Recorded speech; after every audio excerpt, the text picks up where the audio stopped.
So yeah, I'm going to be predicting both legs, and I can't wait, honestly, because just some general thoughts about it. I mean, I think these are two of the most evenly 50-50 semi-finals we've had in a very, very long time. Like, generally, these are really, really evenly matched sides, and I don't think there's a clear favourite for either tie. So I'm so excited, but I'm going to give my thoughts and opinions on the tie as a whole, predict the first legs in particular, and we'll also be predicting the Europa League a little bit, and the Conference League as well, the semi-finals for those. So yeah, I'll do those after I do the Champions League, but let's get into it. Make sure to leave your predictions in the comments below for the first legs and the ties as a whole. I really would like to hear your thoughts, because I mean, I'm struggling here in terms of picking a winner. I could see both games, all of the games going either way, to be honest. So yeah, anyways, let's get into it. So the first time on Tuesday is Arsenal versus PSG. Yeah, this is gonna be fireworks. This is gonna be really good. As I said, very evenly contested ties, and this is really difficult to call, because you have two teams who are in some really good form in the back end of the season. Obviously, Arsenal maybe, have had a couple iffy results in the Premier League, right? But a lot of those, they're sort of just resting and not really caring about those games.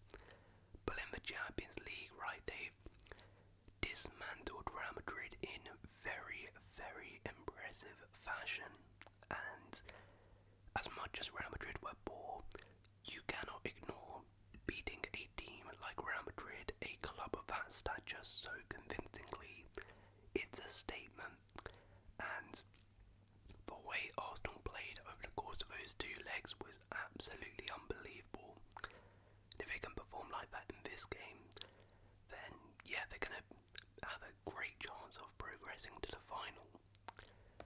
That being said, PSG are also in some incredible form. They are yet to lose a game in Ligue 1, and while they did lose that second leg to Aston Villa, they looked pretty good over the course of the two legs and did pretty well.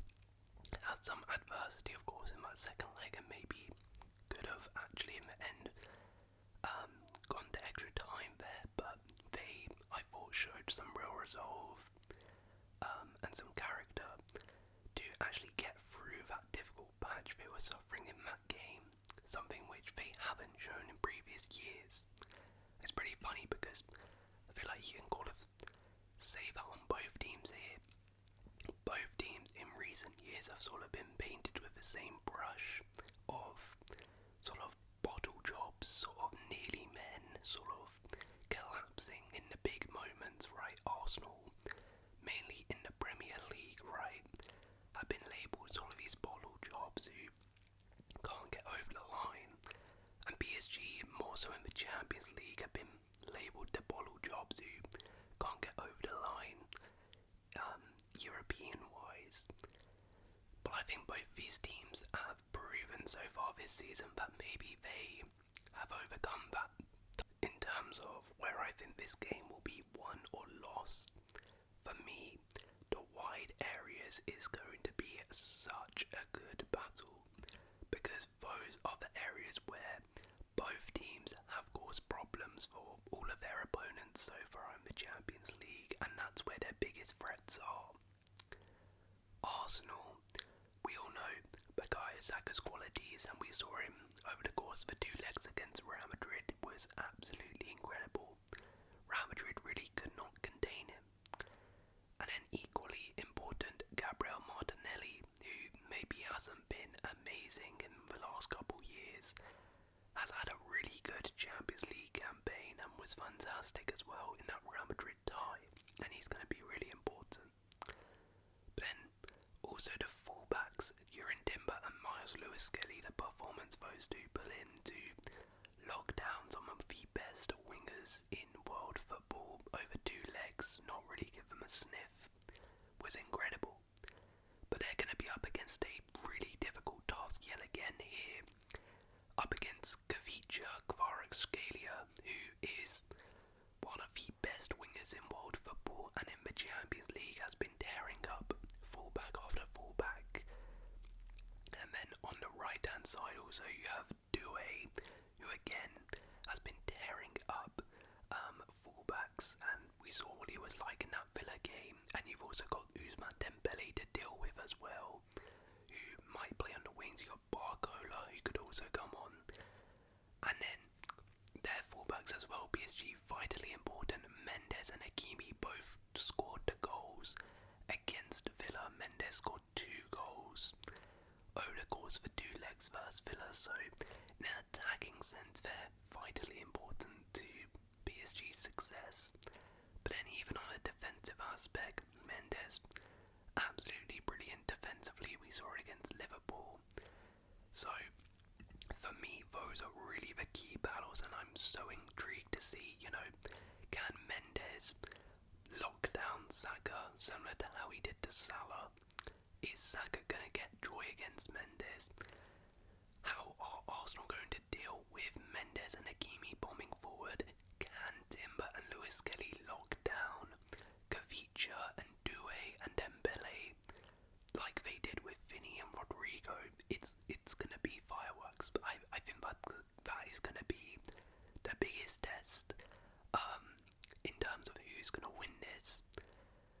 Now, in terms of this first leg, I will say in general PSG probably have an upper hand here, given the second leg is in Paris.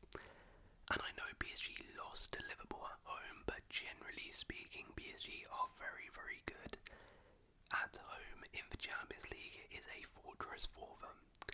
So they'll be hoping get a draw. That'll be perfectly fine, and we can take them back to Paris and beat them. However, Arsenal, I don't think it's that simple, because Arsenal showed right they went to the Bernabeu and beat Real Madrid. So, and that being said, Arsenal are also fantastic at home. I don't really remember the last time Arsenal lost at home. It's been quite a while, particularly these big Champions League nights. It can be a fortress, the Emirates. So this is going to be interesting. I really don't know how this is going to go. Man, this is tough in terms of how I think the game is going to play out then in this first leg. I think Arsenal are going to be on the front foot here. There's also an added layer here, which I forgot to mention, but these two of course played each other in the league phase of the Champions League already. But while that was a convincing and comfortable Arsenal win, that was a very different PSG side to the one we're seeing now. At that point, PSG were going for a real rough spell in the Champions League, trying to still figure things out this season. Now, they've brought in Kavicha, they've changed their system, and in this calendar year, they have been terrific. They've been terrific. So, I don't think anyone sort of reading into that first game, I don't think you can take too much from that, if I'm being completely honest. There are some things you can take from it, and maybe it's a sort of psychological edge Arsenal will have, that they can be like, we've beaten these guys before, we know we can beat these guys. But apart from that, I don't think it's going to play that much of a big deal here. And I think this game's going to be very different to that one for sure. So, my first leg prediction, I think Arsenal will be on the front foot in this first leg. PSG, we saw against Villa, we saw against Liverpool in their Champions League games. When they went away from home, they played fairly sort of counter-attacking football. They still were on the ball a lot, but they played quite counter-attacking football, and were just looking to sort of let their opponents have the ball, and then on the counter they were devastating, and they are devastating PSG on the counter, which is something Arsenal need to be really aware of. They did well to stop Madrid on the counter, PSG are very, very good, and we have the midfielders to pick out those passes on the break. But yeah, I think Arsenal will be on the front foot in this one at home. I think they'll take the game to PSG. I think it's going to ebb and flow. I don't think there's going to be a lot of goals, if I'm being completely honest. I think it's going to be quite a tactical battle. I think it's going to be very even. I do think, though, even if I don't think there's going to be a goal, I think both teams probably will score a goal, just because, Arsenal's defence is pretty good, but in general, I don't think either's defence is amazing. Like, Villa got at PSG and had plenty of chances versus Liverpool had some chances. And Arsenal, the defence is good. Real Madrid didn't have too many chances, but up against a really good attack, I'm not sure just how good it can be. They're missing Partey as well. Obviously no Gabriel, so I think up against a really, really good cohesive attack, I'm not sure they can keep a clean sheet like they did versus Madrid. So I'm going to say it ends 1-1. I think it's going to be a really close battle between the two teams. I reckon Arsenal might score first, and then PSG will push for a goal later on, and they'll probably snatch one. I reckon it'll be like 0-0. Oh my days, I just said. But yeah, I think this is going to be a really close battle. I think it's going to be a tactical battle. I think it's going to set up for a fantastic tie in the second leg, but I think it'll end a draw 1-1. Alright, next up we have Barcelona vs Inter Milan. Yet another absolutely amazing tie here. Cannot wait for this, and this one is really a tale of two, really. It's two contrasting styles. You have the best attacking team left in the competition, in my opinion. You can maybe argue PSG, but it's probably Barcelona. And then you have the best defensive team in the competition so far this season in Inter Milan. So it's going to be really fascinating which comes out on top. Is it the attack or is it the defence? Now, there is one thing to note. While Inter's defence in the Champions League has been pretty good, I think in the Champions League they've only conceded like 4 goals, I think, in the entire Champions League this season. In the league, it's not been great, and they're not going into this on some particularly great form. I am filming this before the weekend fixtures, but they did just lose to Bologna. They lost really poorly in the Coppa Italia 3-0 to rivals Milan, which is really embarrassing considering it's quite a poor Milan side. To get smacked like that was really poor, and that does mean their treble hopes are over. And they are facing Roma this weekend, which is a big, big game, and it's a tough game, which honestly I wouldn't be surprised if they lost. It's a tough game. If they lose that, they're going into this game losing 3 in a row and haven't won a game in 4, which is not good. And of course, this Milan side is not good, and they scored 3 goals versus Inter. Bayern, in the reverse fixture, scored 2 goals versus them. So Inter's defence, while it has been good in the Champions League generally, it's not impenetrable, and in Serie A in general hasn't been great. And in Serie A in general, actually, Inter in the big games this season haven't been particularly amazing. As I said, they lost to Bologna, they got smashed by Milan in the Coppa Italia. Actually, let me see if I can get it up, because I think their record in big games this season has been really, really poor. It really has. They drew to Napoli, they drew to Milan in the other leg. In the Coppa Italia, they drew to Milan again.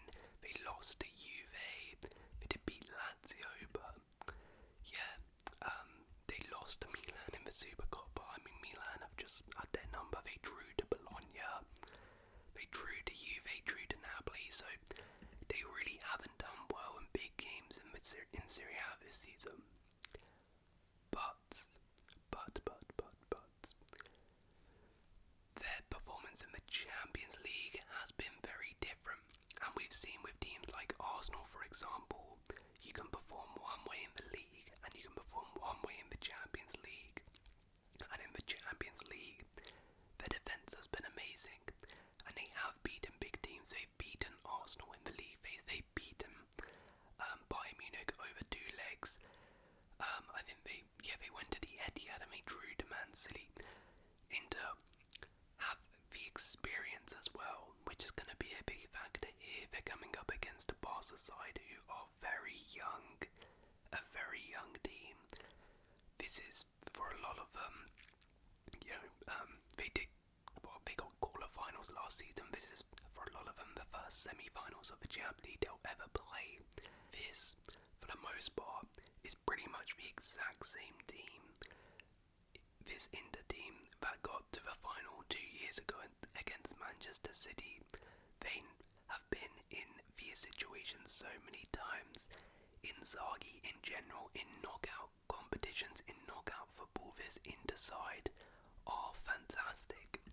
I know they lost in the Coppa Italia, but generally speaking, in cup competitions under Inzaghi, they're a well-drilled side and tactically are always set up fantastically. Whereas Barca, as I said, are a bit more of a younger, inexperienced side here, who maybe haven't been on this. And while Barca have been absolutely amazing this season, they maybe also are sort of starting to slow down. Both teams may be starting to feel the effects of going deep in all 3 competitions this season. I know Barca have picked up results generally, but if you look at their sort of results, they narrowly beat Leganes. They lost to Dortmund and they were completely outplayed in that second leg. They had to get a late penalty to come back against Celta Vigo. They narrowly beat Mallorca, and they've also, like Inter, got a huge game on the weekend, a Copa del Rey final versus Real Madrid, which I think would have already been done by the time you see this. So if Barca had won that, they will still be in for a treble. If not, then both teams will have their treble hopes dashed. And that is maybe I think that Copa del Rey final being just before the Champions League is something which you can't maybe go unnoticed a little bit here. Because, I mean, if they lose a cup final literally a couple days just before a massive Champions League semi-final, that's the psychological damage that can have on someone, a team, is quite a lot. Especially to lose cup final against your biggest rivals, Real Madrid. That could be bad. But equally, you win a cup final versus your biggest rivals just before a massive Champions League tie. This Barca team is going to be on such a high and have such great momentum going into this final. So it's going to be really important what happens in that Copa del Rey final. But as I was sort of saying, Barca have maybe also started to slow down a little bit, shown signs of fatigue. Lewandowski is missing this game, I believe, due to injury. They've had a lot of schedules, a lot of fixture congestion, similar to Inter, who are also missing Marcus Thuram, I believe, for this. So, 2 teams who are fantastic. It's a clash of styles. We know how this game's going to go in terms of style. Barca at home are going to be the ones on the front foot. They're going to play a high line under flick like they always do, dominate possession and try and pin Inter in. And Inter are going to sit in their low block. They're going to let Barca have the ball and try and counter-attack them. And Barca, I mean, their defence has been really shaky. I mean, Celta Vigo scored 3 versus Dortmund scored 3 versus them and could have easily scored more. The high line has been exposed at points points this season for Barca. And Inter, particularly away from home against Bayern, they showed that they can be lethal on the counter-attack. They can be brilliant and are one of the best counter-attacking sides in Europe. So, this is really tough. Really tough. But for me, oh man, this is really difficult. You know what? I actually think it's a clash of styles, but I actually think this game, despite them maybe not being on the greatest form, I think this game suits Inter Milan's style to a T and suits their game perfectly. And I think, oh, this is really tough. I think they're gonna do it. I'm gonna go for it. I'm gonna say Inter Milan beat Barca away from home 2-1, like they did to Bayern. I just think the blueprint is there. Barca, their biggest, I guess, weakness is being caught on the counter-attack, and I think Inter on the counter-attack are so good with Lautaro Martinez, Barella, Hakan. I know they're missing Thuram, which is going to be a big miss, but they're fantastic on the counter. You saw the way they exposed Bayern in that first leg on the counter-attack. I think they might do a similar thing to Barca, who Barca's attack, I think will definitely score a goal against Inter. I don't think Inter's defence is quite good enough to keep out this Barca attack, but I think this Barca defence is not good enough to keep a clean sheet as well. I think both teams will definitely score in this game, but I think Inter, I just think stylistically it's not a good matchup for Inter. I really don't, for Barcelona, I don't think so. And I think, I can completely see it going the other way here, but I just think Inter might do it. I really do. I think tactically, if Inzaghi's going to set it up brilliant, he's going to have a perfect game plan just for this game alone, and they're gonna stun Barca here away from home. But I don't think that means the tie is over, as we saw with the Inter Bayern one. The tie was very much not over when they went back to Inter. So I think it'll be Inter 2-1, and I think it'll be 1-1 Arsenal PSG. I could see both ties going another way, but that's just how I see it. Let me just briefly do a prediction for the Europa League and Conference League whilst we're here. So, we'll start with this one. Tottenham vs Bodo Glimt. Now, this is probably the tie where a real upset could happen. I mean, Spurs have got a brilliant draw here and a great chance to get to the final of the competition. But I mean, it would almost be the most Spursy thing in the world, wouldn't it, for them to lose this against Bodo Glimt.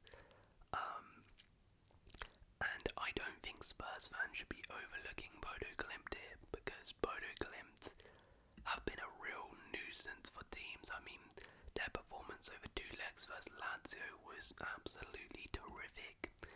And, in general in the Europa League, they've been really good. They smashed FC Twente. They smashed Olympiacos, who are the Conference League champions and a pretty good side too. So, Bodo Glimt, they're going to be a nuisance and they're going to be a problem for Spurs, especially considering how bad this Spurs team is, right?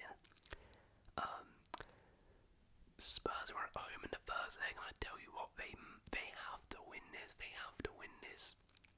I know they drew against Frankfurt and then beat them away, but Bodo Glimt at home are terrific, right? I mean, I showed you, but look, Bodo Glimt at home beat Lazio 2-0, they beat Olympiacos 3-1, they beat FC Twente 5-2. They are fantastic at home, particularly in the Champions. In Europe, they beat Besiktas at home. They're a real team. They're a real problem. They lost to Man United away from home too. So I think Spurs, you need to win this first leg. You can't be chasing the game away from home against Bodo Glimt, who are fantastic at home. I mean, Bodo Glimt seem to be missing quite a few players through suspension. For the story, for the fairy tale, I'm going to say Bodo Glimt do it. I'm not going to say they win, but I'm going to say they get a draw. I'm going to say 1-1 here. They'll take them back home and they'll beat them. I mean, it'll be so cool to see them get to a final, and hilarious to see Spurs lose.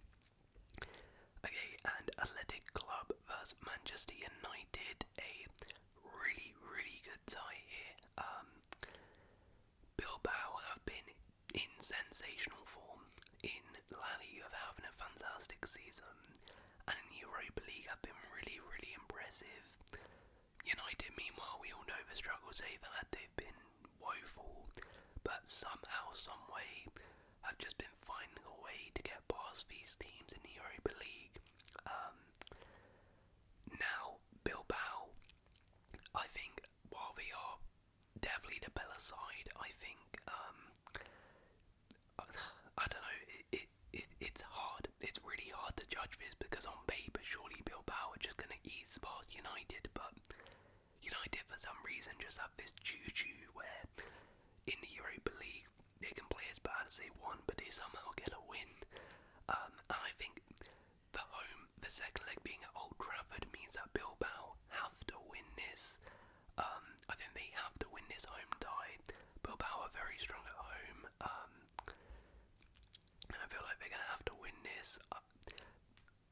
Don't quote me on it, but I think Nico Williams, there is a chance, might miss the first leg due to injury, which, if that happens, is going to be a massive blow. But that being said, I do think Bilbao are going to have enough in the tank here to beat United at home. I think it'll be close. I think it'll be 2-1 Bilbao, but I think they will take a lead back to Old Trafford, which they're going to need. Because, I mean, we all saw what happened against Lyon at Old Trafford. Alright, and very, very briefly, I'll touch on the Conference League.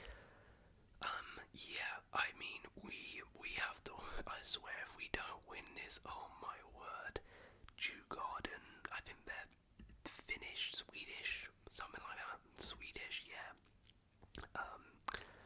Yeah, we have to win, we're away from home here, I mean, just get the job done, Chelsea. I'm not gonna, this is really the one I wanted to talk about, Betis vs Fiorentina, which I think is a real 50-50 tie.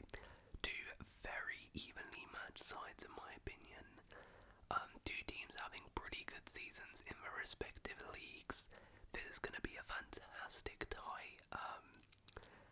It's going to be interesting. Can Fiorentina get to their third consecutive Conference League final? Now, they have the experience in terms of the squad, have been in these situations before, whereas Betis maybe haven't. But Palladino as a manager, this is his first experience in European football. Whereas Manuel Pellegrini, he's been about, he has that experience. They have players like Isco as well, who has done that. Betis have been on some really good form too going into this. They were fantastic in their quarter-final leg too, whereas Fiorentina, I mean, yeah, their form is not the best right now. They were really lucky as well versus Selk to get passed into the semi-final stage in general. I think Betis at home are gonna beat Fiorentina here 2-1. I think it'll be close, but I think Betis will have enough in the tank. But anyways, those are my predictions for the Conference League, Europa League and Champions League semi-finals. Let me know yours down below. And if you guys have enjoyed, please do leave a like, consider subscribing, and I will see